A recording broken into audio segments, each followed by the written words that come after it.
Gustavo, do you solemnly and with full understanding of the responsibility accept the position as president of AASA, the School Superintendents Association?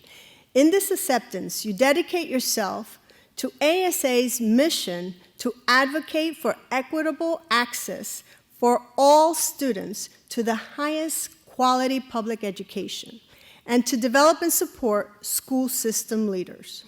I do. Dr. Balderas is always giving of his time and pays it forward, building up the current and the next generation of sustainable school leadership models, and he continues working to ensure the future success of public education for all of us.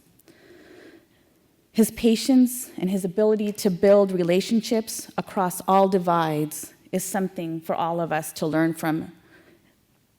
He personally knows, has experience, and champions the power of public education. And he'll bring that lens and that mentoring focus to the role here as AASA president.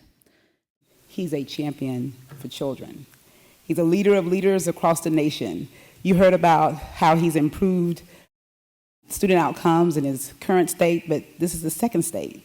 He's championed an excellent education in 2 states, and now he'll champion education for our nation's 50 million children.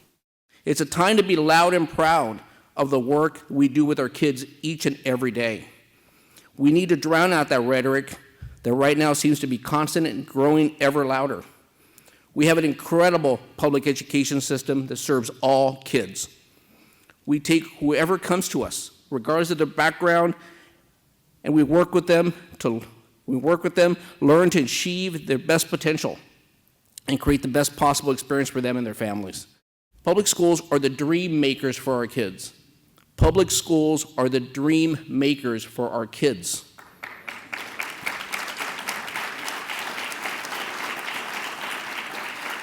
Every student that comes through our doors has an opportunity to be whatever they dream. We have great stories to tell about what's happening in individual districts and how our schools and students are succeeding.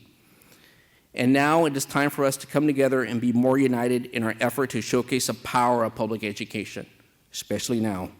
I come from a migrant family who worked the agricultural fields for many years on a cycle that took my family through California, Oregon, and Washington State, and back to northern Mexico in the small town of Piedras Negras, Coahuila, the state of Coahuila, Mexico, until they finally came to rest back in Oregon. I was raised in deep poverty in a tiny town in eastern Oregon. And I started school speaking only Spanish, and I stuttered severely. So I literally didn't speak any language. I just didn't speak. Public education provided me a path to a better future and the skills to get there. Something that my parents dreamed for me and my little brother. If there were an American dream for immigrants, I am truly living that dream. I am proud of my heritage and all that I stand for. I know that we serve as models for our students and for our communities as school leaders. Kids have difficulty being what they cannot see, difficulty thriving and striving to excel when they don't see themselves represented.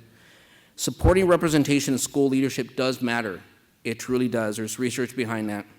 It matters for our future leaders, and it matters to our kids. We need to continue to work to be reflective of our communities who are increasingly diverse in our classrooms and across our country.